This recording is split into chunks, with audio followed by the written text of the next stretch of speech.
నిజామాబాద్ జిల్లా సంక్షిప్త వార్తలు.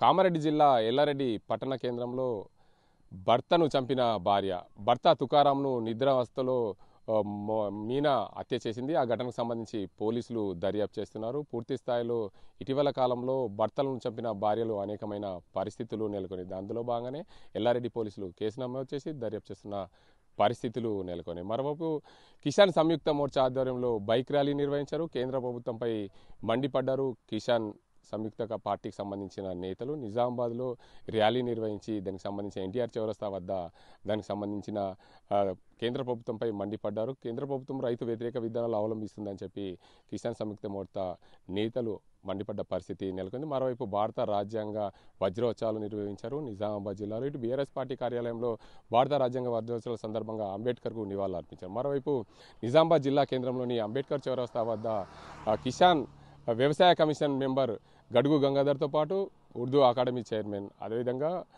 మానాల మోహన్ రెడ్డి, తాహిర్ బిన్ అమ్దార్లు అంబేద్కర్కు నివాళులు అర్పించిన పరిస్థితి నెలకొంది.